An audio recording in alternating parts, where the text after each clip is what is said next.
Hello दोस्तों, तो जैसे कि अब तक की कहानी में हम लोगों ने देख लिया कि purifying demonic lotus flame appear होने वाला है, जिसे हासिल करने के लिए कई सारे एंशिएंट क्लैन और फैक्शन के लोग इकट्ठा हो जाते हैं। वहां पर हम देखते हैं कि याओ क्लैन के लोग भी आए हुए थे, जिनमें से एल्डर का नाम वान गुआई था और उसके साथ दो और डिसाइपल थे, जिनमें से याओ टियान तो काफी जरा एरोगेंट था। वो मास्टर याओ लोग का मजाक उड़ाते उसे नकारा और बेकार कह रहा था, जो बातें ज़ावियन बर्दाश्त नहीं करता, और वो अपनी पावर्स के इस्तेमाल करते हुए तीसी के साथ मूव करके याओ टियान को मजे चकाना शुरू कर चुका, जहां ज़ावियन ने याओ टियान के मुंह पर कई सारे थप्पड़ मारते उसकी हालत खराब कर दी थी, जो नजारा देखकर सब लोग ही सरप्राइज हो गए थे।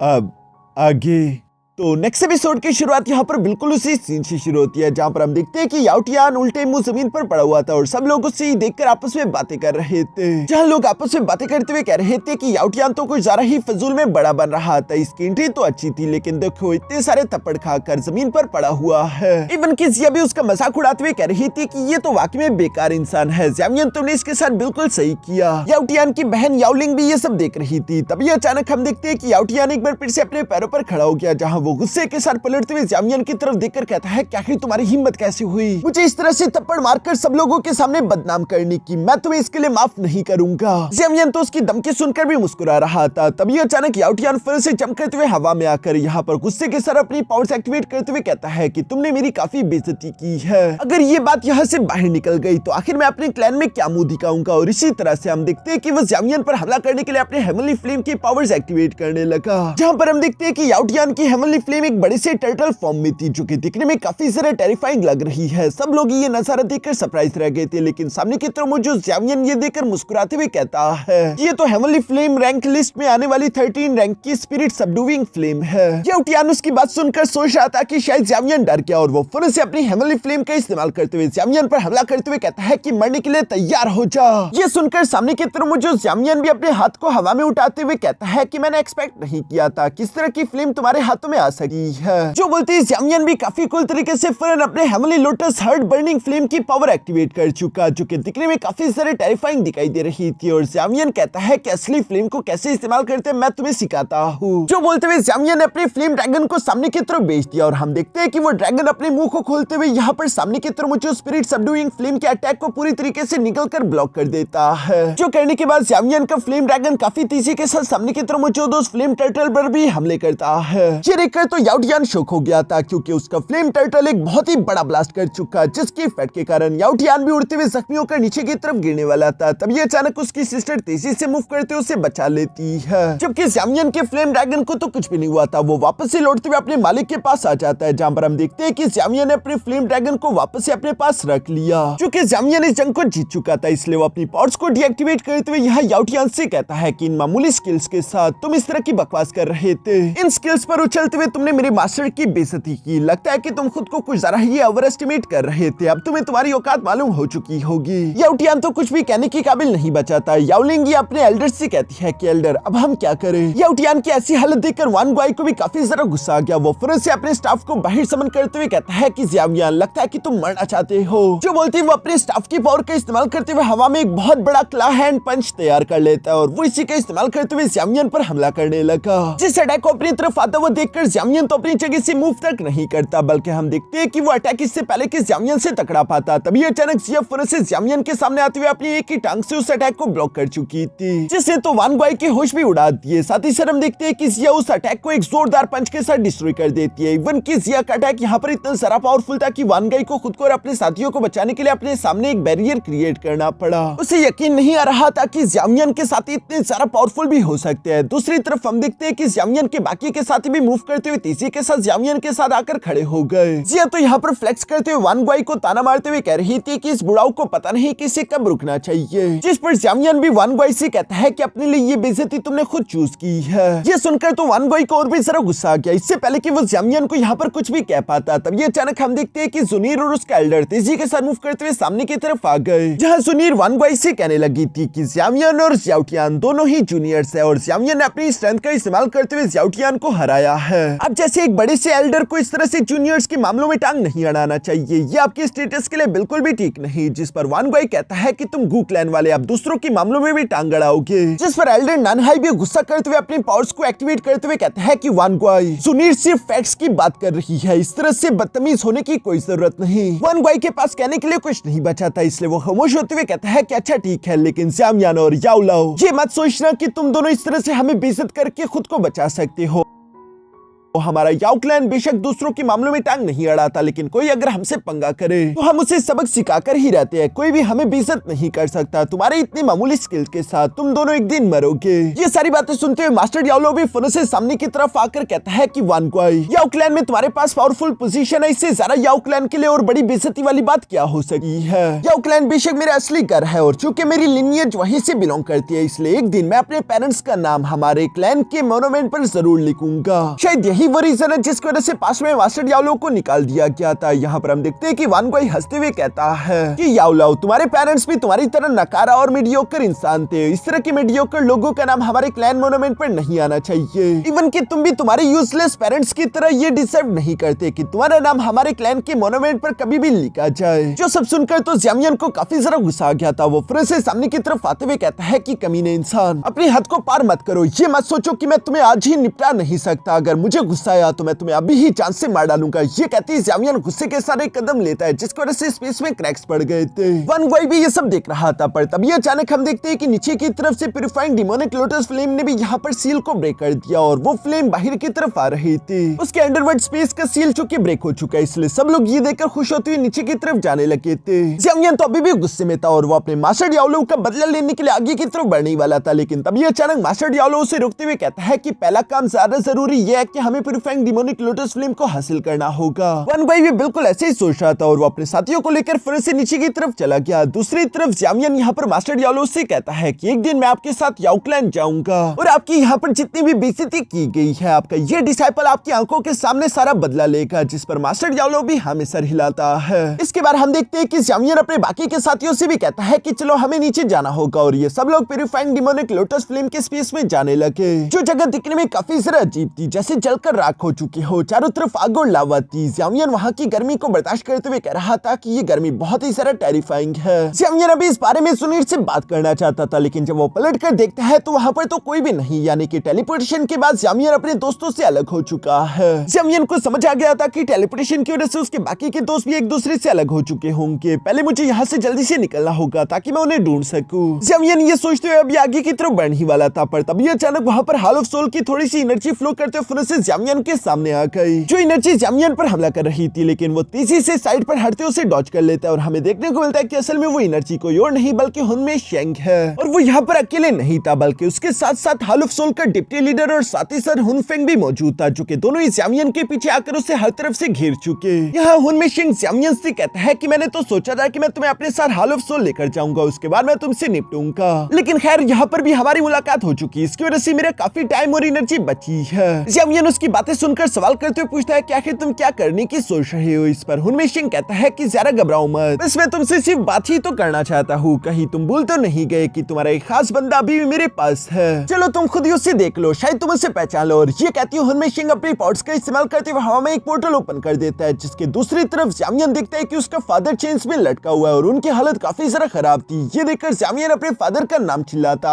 है, जबकि ज़ामियान का फादर भी ज़ामियान को देखकर उसका नाम लेता है। ज़ामियान गुस्से में हुनमे शेंग से कहता है कि अभी मेरे फादर को छोड़ दो। हुनमे शेंग मुस्कुराते हुए ज़ामियान से कहता है कि ज़ामियान मैं तुम्हें दो ऑप्शंस देता हूँ। पहला ऑप्शन ये कि तुम मुझे एंशिएंट एम्परर ताओशी का एम्परर जेड लॉकेट दे दो और साथ ही साथ अपने हाथों और पैरों को जख्मी कर दो, उसके बाद मैं तुम्हारे फादर को ज्यादा तकलीफ नहीं पहुंचाऊंगा। या सेकंड ऑप्शन जहां पर तुम अपने हाथों से अपने फादर को जान से मारोगे, क्योंकि अगर तुमने ऐसा ना किया तो मैं उन्हें बहुत ही ज्यादा तकलीफ से तड़पा कर जान से मारूंगा। जो बोलते हुए हुनमे शेंग ने ज़ामियान के फादर को तकलीफ पहुंचाना शुरू कर दी थी। ज़ामियान ये देखकर फौरन अपने पास से ताओशी एम्परर का जेड लॉकेट निकालते हुए कहता है कि मैं तुम्हें ये लॉकेट दे सकता हूँ, बस बदले में तुम्हें मेरे फादर को आजाद करना होगा। ये बोलते हुए ज़ामियान की बॉडी से हेवनली फ्लेम्स भी अनलीश हो रही थी। ज़ामियान का फादर ये देखते हुए ज़ामियान को आवाज देकर कहता है कि ज़ामियान इस कमीने पर भरोसा मत करो। पर ये सुनकर तो हुनमे शेंग को और जरा मजा आ रहा था और वो ज़ामियान के फादर को और जरा तकलीफ पहुंचाने लगता है, जिस पर ज़ामियान गुस्सा होते हुए कहता है कि रुक जा। डिप्टी लीडर और हुनफेंग को भी ये देखकर काफी मजा आ रहा था, जबकि हुनमे शेंग हंसते हुए कहता है कि लगता है कि अब तुम्हारे फादर को जिंदा रहने की और कोई जरूरत नहीं, क्योंकि मैं तुम्हें खुद भी अपने हाथों से मारकर तुमसे ये जेड पीस ले सकता हूँ। और ये कहती वो फौरन से अपनी पावर्स का इस्तेमाल करते हुए ज़ामियन की आंखों के सामने उसके फादर को जान से मार डालता है। जो नजारा देखकर तो ज़ामियन पूरी तरीके से टूट चुका था, उसकी आंखें पटी की पटी रह गई थी। उससे अपनी आंखों पर यकीन नहीं आ रहा कि उसने अपने फादर को खो दिया है। उसके हाथ कांप रहे थे। धीरे धीरे करके ज़ामियन के गुस्से ने उस पर काबू करना शुरू कर दिया और वो गुस्से के साथ पीछे की तरफ पलटते हुए कहता है कि कमीने,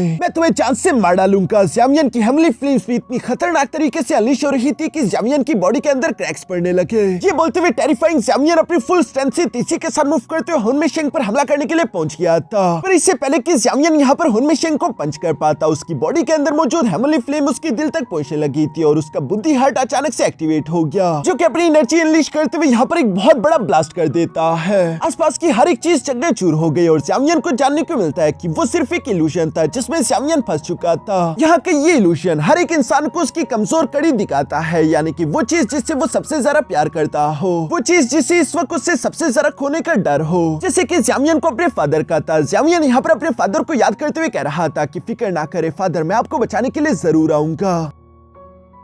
यह ज़ामियन जब इस इल्यूशन को तोड़कर बाहर आ चुका था तो वो देखता है कि उसकी तरह के वहाँ पर और भी कई सारे लोग मौजूद थे, जो कि सबके सभी इल्यूशंस में फंसे हुए और उनकी हालत काफी जरा खराब थी। ज़ामियन उनके बीच में से उड़ते हुए धीरे धीरे आगे की तरफ जाते हुए मास्टर याओलो को ढूंढ रहा था, लेकिन चूंकि ये जगह काफी जरा बड़ी है इसलिए ज़ामियन को अपनी स्पिरिचुअल सर्च टेक्निक का इस्तेमाल करना पड़ा, जिससे वो मास्टर याओलो की एग्जैक्ट लोकेशन ढूंढ लेता है। और हम देखते हैं कि मास्टर याओलो भी यहाँ पर किसी तरह की इल्यूशन में फंसे हुए थे, जहाँ पर वो काफी जरा तकलीफ में दिखाई दे रहे थे। ज़ामियन मास्टर याओलो के पास आते हुए उनके कंधे पर हाथ रखकर कहता है कि मास्टर याओलो प्लीज जाग जाइए। जो सुनती मास्टर याओलो अचानक से होश में आ गए, लेकिन वो अभी भी थोड़े बटके बटके से दिखाई दे रहे थे। ज़ामियन उन्हें खड़ा करते हुए सवाल करके पूछता है कि मास्टर याओलो क्या आप ठीक तो है? जिस पर मास्टर याओलो मुस्कुराकर जवाब देते हुए कहता है कि हाँ मैं ठीक हूँ, मेरी फिक्र मत करो। ज़ामियन और मास्टर याओलो आसपास की जगह को देख रहे थे, जहाँ ज़ामियन मास्टर याओलो से कहता है कि यहाँ का ये खोरा काफी जरा अजीब है, इसलिए हमें पहले यहाँ से निकलना होगा। जिस पर मास्टर याओलो भी एग्री करता था और ये दोनों चलते चलते एक पैलेस जैसी जगह की तरफ जाने लगे, जहाँ तक जाने का पुल काफी जरा लंबा था।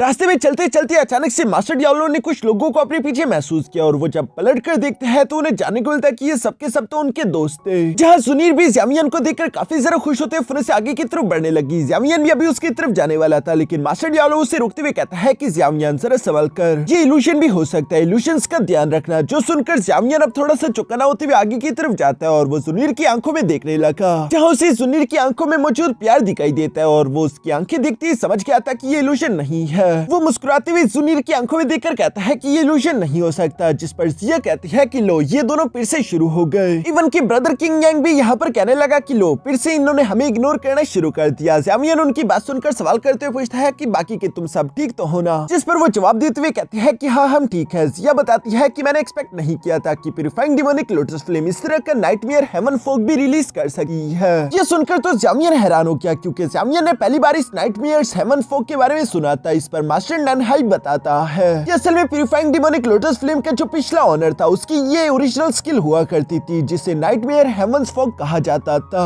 वही इस इल्यूशन को इस्तेमाल करता था, जिसमें कहा जाता है कि वो इस इल्यूशन का इस्तेमाल करते हुए पूरे के पूरे शहर को कई सदियों तक इल्यूशन में रख सकता था। मास्टर ननहाई बताता है कि 2000 साल पहले purifying demonic lotus flame demon saint की इस टेक्निक को इस्तेमाल नहीं कर सकता था, लेकिन लगता है कि इन सालों में उसने खुद को और जरा ताकतवर कर लिया, वो इस टेक्निक का भी इस्तेमाल कर पा रही है। यहाँ ये सारी बातें तो चल रही थी, तभी अचानक हम देखते हैं कि पीछे से किसी ने मास्टर याओलो पर हमला करने की कोशिश की, जिसे ज़ामियन ने भी डिटेक्ट कर लिया था और वो तेजी के साथ सामने की तरफ आते उस अटैक को ब्लॉक करके मास्टर याओलो को बचा लेता है। देखते ही देखते हवा में कई सारे क्रैक्स भी बन चुके थे, जिनके अंदर से बहुत सारे कल्टिवेटर्स निकल आते हैं, लेकिन देखकर ऐसा लग रहा था जैसे कि वो अपने कंट्रोल्स में नहीं। जिन्हें देखकर एल्डर ननहाई तो पहचान गया था और वो सबको बताता है कि ये फ्लेम सर्वेंट्स है, वो कल्टिवेटर्स या एक्सपर्ट्स जिन्हें प्यूरिफाइंग डिमोनिक लोटस फ्लेम ने रिफाइन कर लिया है और अब ये उसके लिए सर्वेंट की तरह काम करेंगे। साथ ही साथ मास्टर ननहाई इन सब लोगों को वार्न भी करता है कि ये फ्लेम सर्वेंट्स नजदीक आने पर खुद को सेल्फ डिस्ट्रैक्ट भी कर देते हैं, इसलिए अपना ध्यान रखना, इन्हें खुद के जरा करीब मत आने देना। यहाँ पर इसी के साथ हम दिखते हैं कि वो सारे के सारे फ्लेम सर्वेंट्स इसी के साथ आगे की तरफ बढ़ते हुए इन पर हमले करने लगे, जिन्हें ये सब के सब अपनी पावर्स का इस्तेमाल करते हुए जान से मार रहे थे। लेकिन साथ ही साथ हम देखते हैं कि फ्लेम सर्वेंट सेल्फ डिस्ट्रैक्ट भी हो रही है, जो कि अच्छी बात नहीं थी, यानी कि उन्हें अपनी जान की परवाह नहीं, उन्हें किसी भी बात का डर नहीं था। मास्टर नानहाई भी जानते रहे कि वो ज्यादा देर यहाँ पर नहीं टिक सकते। तभी अचानक उन्हें यहाँ से निकलने का एक दरवाजा दिखाई दिया, इसलिए एल्डर नानहाई बाकी सब लोगों को भी उसी तरफ जाने के लिए बोलता है जहाँ इनके रास्ते में बहुत सारे फ्लेम सर्वेंट्स थे। ज़ावियन ये देखकर सबसे आगे फन से अपने फ्लेम ड्रैगन को बाहर की तरफ समन कर लेता है, जिससे सामने की तरफ भेजते उसने कई सारे फ्लेम सर्वेंट्स को तबाह कर दिया था, इसलिए उसके दोस्तों के लिए रास्ता भी खाली हो गया था। और हम देखते हैं कि वो सब लोग तेजी से उसी दरवाजे की तरफ बढ़ने लगे। पीछे की तरफ बहुत सारे फ्लेम सर्वेंट्स भी इनको फॉलो कर रहे थे और कैसे तैसे आखिरकार ये सब लोग उस दरवाजे के अंदर इंटर कर जाते हैं, जहाँ दरवाजे के बाहर फ्लेम सर्वेंट खुद को उस दरवाजे से टकराते हुए लगातार सेल्फ डिस्ट्रक्ट कर रहे थे और बाहर की तरफ से धमाकों की आवाज सुनाई दे रही थी, लेकिन कोई भी फ्लेम सर्वेंट अंदर की तरफ नहीं आ पा रहा था, जो देखकर ज़ावियन भी चैन के सांस लेते हुए कहता है कि अच्छा है कि वो फ्लेम सर्वेंट अंदर नहीं आ सकते, लेकिन ये जगह काफी जरा मिस्टीरियस है। कहना पड़ेगा प्यूरिफाइंग डिमोनिक लोटस फ्लेम का ये स्पेस काफी जरा खतरनाक है। सुनीर भी ज़ावियन की बात सुनकर एल्डर नानहाई से सवाल करते हुए पूछती है कि एल्डर नानहाई क्या हम लोग यहाँ पर सेफ है, जिस पर एल्डर नानहाई जवाब देते हुए कहता है कि नहीं, ऐसा बिल्कुल नहीं। ये जगह बेशक शांत दिखाई दे रही है, लेकिन ये जगह सेफ बिल्कुल नहीं, बल्कि प्यूरिफाइंग डिमोनिक लोटस फ्लेम जानबूझकर हमें इस तरफ धकेल रही थी, जिसका मतलब कि यहाँ पर बाहर से भी बड़ा खतरा हमारा इंतजार कर रहा है। जबकि एल्डर नानहाई की ये बात बिल्कुल सच थी, क्योंकि उन्होंने अभी ये बताया था कि तब ये अचानक हॉल के सारे दरवाजे खुद ब खुद ही बंद होने लगे। चारों तरफ इस हॉल में एक अजीब तरह का रेड कलर का फॉग फैल जाता है। साथ ही साथ ज़ावियन देखता है कि उसके सामने हवा में एक कल्टीवेटर भी मौजूद है, जो कि दिखने में बहुत ही ज्यादा पावरफुल दिखाई दे रहा था। उसके हाथ में एक बहुत बड़ा जायंट एक्स है, जिस एक्स से खून लगातार टिप टिप करके बहता जा रहा था। वो कल्टीवेटर अपने एक्स को नीचे की तरफ गिराता है, जबकि खुद भी वो नीचे आ चुका था। साथ ही साथ वो यहाँ पर गुस्से के साथ दौड़ता है, जिसके दौड़ने का प्रेशर बहुत ही ज्यादा पावरफुल था। ये उसे महसूस करते हुए यहाँ पर सबको बता देती है कि ये डोशेंग के 4 स्टार लेवल का कल्टीवेटर है। ज़ावियन एल्डर नानहाई से सवाल करते हुए पूछता है कि क्या ये भी एक फ्लेम सर्वेंट है, जिस पर एल्डर नानहाई जवाब देते हुए कहता है कि मुझे देखकर समझ नहीं आ रहा, क्योंकि बाकी के जितने भी फ्लेम सर्वेंट्स थे उनके पास उनकी कॉन्शियसनेस नहीं थी, बल्कि फ्लेम उन्हें कंट्रोल कर रही थी, लेकिन इस आदमी के पास खुद की कॉन्शियसनेस है, यानी कि इसके पास इसकी इंटेलिजेंस है। हमें जरा संभल कर फाइट करना होगा। ये सुनकर ज़िया अपनी पावर्स एक्टिवेट करते हुए कहती है कि चलो मिलकर फाइट करते हैं और इसे खत्म कर देते हैं। ज़ावियन और उसके बाकी के सब साथी भी यहाँ पर ज़िया की बात सुनते हुए अपनी पावर्स को एक्टिवेट करके तीसी के साथ उस कल्टीवेटर पर हमला करने के लिए आगे की तरफ बढ़ चले,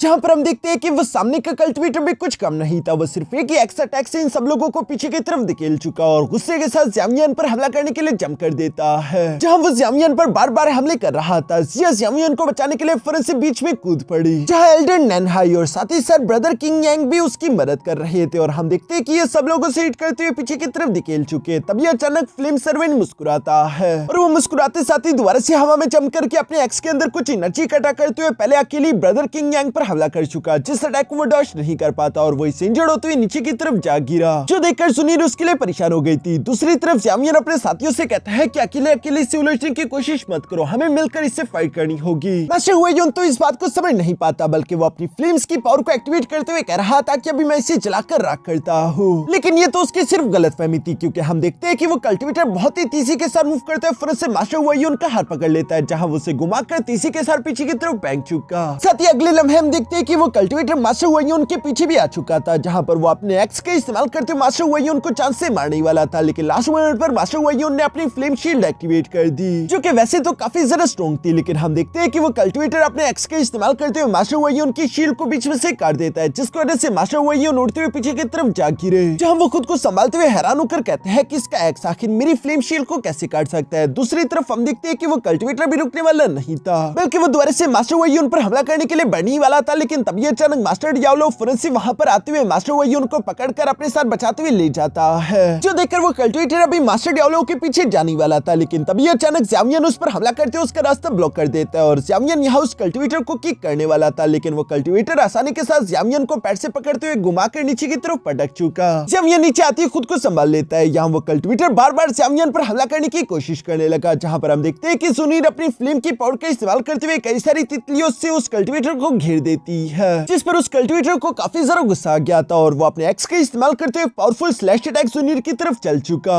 ये देखकर सुनीर को बचाने के लिए ज़ावियन फौरन से अपने हेवी रोलर की एक स्लैश अटैक का इस्तेमाल करते हुए स्लैश अटैक को काउंटर करता है, लेकिन ऐसा करने की वजह से वहां पर एक बहुत बड़ा एनर्जी ब्लास्ट हुआ, जिसकी वजह से इस हॉल के कई सारे पुल टूट गए। ज़ावियन बड़ी मुश्किल से सुनीर को पकड़कर उस अटैक से बचा पाया। ऊपर से वो कल्टीवेटर अपनी इस अटैक की इफेक्ट को देख रहा था। तभी अचानक ज़िया की आवाज पीछे से सुनाई देती है, जो कि कहती है कि तुमने ज़ावियन पर हमला करके अच्छा नहीं किया। ये बोलते हुए जिया ऊपर से तेजी के साथ नीचे की तरफ आते उस कल्टिवेटर को एक जोरदार पंच कर देती है, जिसकी वजह से वो पीछे की तरफ दिखेला गया। इससे उस कल्टिवेटर को भी काफी ज्यादा गुस्सा आ गया था और वो गुस्से से चिल्लाने लगा। दूसरी तरफ हम देखते हैं कि जिया ने भी यहाँ पर फिर से अपने स्पीयर को समन कर लिया था, जिसमें एंशिएंट वही ड्रैगन की पावर थी और वो स्पीयर को लेकर तेजी के साथ आगे की तरफ बढ़ते उस कल्टिवेटर पर हमला करने लगी, जहाँ पर हम देखते हैं कि जिया के साथ मास्टर नैनहाई भी दे रहा था। क्योंकि ये दोनों भी 4 स्टार डोशिंग लेवल के कल्टिवेटर थे, इसलिए ये दोनों मिलकर उस कल्टिवेटर के सामने थोड़ी देर तक टिक पा रहे थे। हालांकि सोचने वाली बात है कि वो आदमी भी 4 स्टार डोशिंग लेवल का कल्टिवेटर है, लेकिन फिर भी वो अकेले इन दोनों का मुकाबला कर पा रहा है। यही तो देखकर नीचे की तरफ मौजूद बाकी के सब लोग काफी ज्यादा सरप्राइज दिखाई दे रहे थे। ऊपर की तरफ हम देखते हैं कि ये फाइट काफी देर तक इसी तरह तेज चलती रही, जहां पर एल्डर नैनहाई अपनी तलवार का इस्तेमाल करते उस कल्टिवेटर पर हमले कर रहे थे और दूसरी तरफ जिया अपने स्पेयर का इस्तेमाल कर रही थी। जहां फाइट के दौरान हम देखते हैं कि जिया को एक मौका दिख गया था, जब एल्डर नैनहाई अपनी तलवार का इस्तेमाल करते उस कल्टिवेटर पर हमला करते उसे अपने साथ उलझा रहे थे। तो जिया इसी मौके का फायदा उठाकर अपने स्पेयर को लेकर पूरी रफ्तार से नीचे से ऊपर की तरफ जाती है, जहां जिस अटैक के दौरान हम देखते हैं कि उस कल्टिवेटर के हाथ से उसका एक्स गिर गया।